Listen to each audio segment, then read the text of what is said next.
Sin máis, compañeros, decirvos agradecervos, por suposto, a vosa atención, a vosa presencia neste acto, e sin máis, pois xa dou a palabra ao noso presidente, o presidente do Partido Galeguista, cando queiras, Xavier. Gracias, José.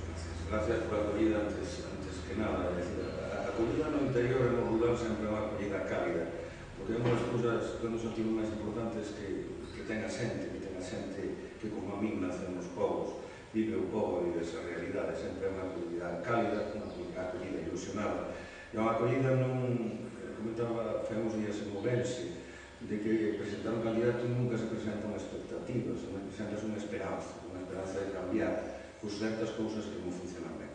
Eu viña agora mesmo, desde Ourense para aquí, para todo, e había unha zona, como lle pasa a muchísimos outros concellos, unha zona. E iso estou ainda ten unha certa ventaxa, porque só perdeu o 20% do censo nos últimos 25 anos, o censo de vecinos que tenes aquí, que o normal no rural é que se deslocalice tanto a xente por a falta de expectativas, por a imposibilidade casi manifesta de poder atopar un lugar de traballo, unhas infraestructuras en condicións na zona onde vive, que perder un 20% de poboación incluso está dentro dos límites admisibles dentro dese concepto. Pero esa situación hai que invertir, é dicir, concellos como Touro non poden ser cidades dormitorio de Santiago, o sitio onde salen as cebolas, as bertas, as patacas, un montón de mano de obra barata, as grandes cidades cada vez conten con máis infraestructuras, cada vez conten con máis poderío económico, con máis industria, con máis desenvolvemento, con máis oportunidades, mentras a xente que vive aquí non lle queda máis remedio, a xente, sobre todo a xente nova, pois emigrar, ou ben emigrar a 20 kilómetros, emigrar a Santiago, a Coruña, a outras zonas máis desenvolvadas industrialmente, ou emigrar a centos de kilómetros. A veces, cando falan do AVE aquí en Galicia, non sei se non o poñen para desarrollar Galicia, eu se non o poñen para ter estacións onde os nosos emigrantes acaben de poder ir con máis facilidade para outros lados. Esta dinámica hai que invertirla desde a base. E eu creo que o único xeito de invertir esa dinámica é ter personas nos concellos que sean auténticos líderes locais. Este país, Galicia, non vai a cambiar desde as cidades. As cidades influirán, captarán mellores recursos, pero logo ese fondo, esa transformación social importante que ten necesidade este país, vai se cambiar como se leva cambiado sempre desde o ar, desde as zonas rurais, recuperando a autoestima e dando líderes que sean capaces de levar as súas ideas. A mí, estar en todo o grupo coa xente de aquí, me produce, como me produce sempre, que venho ao interior do rural, unha especial satisfacción. Creo que, ademais, a política dos concellos non é unha política de debates parlamentarios onde as ideoloxías teñan unha especial importancia. Non é un problema de esquerdas ni de derechas, ni siquiera de ponerse a debatir aquí se o mellor que temos para a nosa Constitución Europea. Exactamente. Aquí, os concellos hai que ter investimentos. O que necesitan os concellos son xestores, xente que sea capaz de poder falar uns e cos outros e poder traer o que ao fin e ao cabo interesa aos cidadanos, que é infraestructuras, dinheiro, investimento, desenvolvemento. De pouco vale ter unha capacidade de se sentir moi asentado se despois ao final eres capaz de entenderte por demais.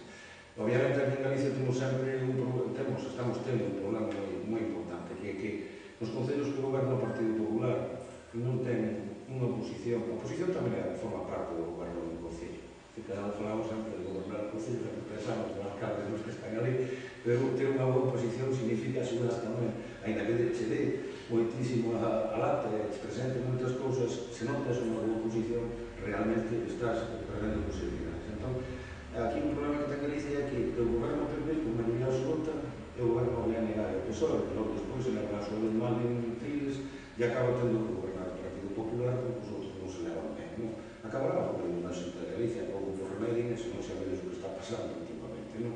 Que entre presidencia e vicepresidencia non se entenden, porque a ver que sale na fora. Nos concellos hai que fazer de outro xeito. Necesitas unha forza que sea capaz de falar uns a cos outros. É dicir, mira, isto é tonterías, ao fin e ao cabo, que buscamos é o ben do povo. E como tal, tens que falar comigo, porque eu son razonable, e teño ideas a representar os vecinos e quero ayudarle. Viña agora mesmo comentaba que non ten nada que ver con este concello, pero ten que ver con esta Galicia, con a distribución de Galicia. Pasaba por Porto de Mouros agora no Encoro, vía un encoro cheo de auga, lembraba unhas noticias que vía, fai moi pouquinho tempo, nos instaban a forrar auga, a gastar menos auga. nosos aquí. E a mí, xa cando se falaba disso, incluso que nos iban meter unha cuota que case de echarse un privilegio de Bruxa, en Galicia, onde temos auga e o noso petróleo, dicían, para aquí quererán que aforremos tanta auga como nos din sistemáticamente. Obviamente, porque a auga é o combustible que lles dá que ganar dinheiro ás industrias eléctricas. O mismo que hai un contador en cada casa, o consumo de auga da noche, debería de tener un contador para salir a nos encoros, para tamén cobrarte por esa enerxía que está recibindo gratuitamente e que non repite no lugar. Eu creo que xa son horas de cambiar este país e hai que cambiar cobrando os que queren. Por as grandes multinacionales e non nunca a xente daqui. Estou no Quintouro, como toda a Galicia interior, pagando autónomo. Habrá moita xente, traballador, que leva moito traballo para subsistir e para sobrevivir todos os días. E esa xente o que hai que rebaixar de impostos e darlle posibilidades, e darlle infraestructuras. De verdade, quen hai que cobrar impostos é a Unión Fenosa, que despois os paga en Madrid, non repite un duro aquí no tema, e nos cobra cada vez máis caro o recibo da luz que produce coa nosa água. Sí, esas cousas son os que de alguma maneira teñen que cambiar. Eu espero que a xente de aquí, de todo, a me ofrece incondicionalmente para estar con eles en todo o que necesiten, axudar no que sea, pois sean capaces de levar ao Concello. Eu creo que teñen unha posibilidade moi amplia de cambiar este Concello e, bueno, pois é unha tarefa de todos os que estaremos.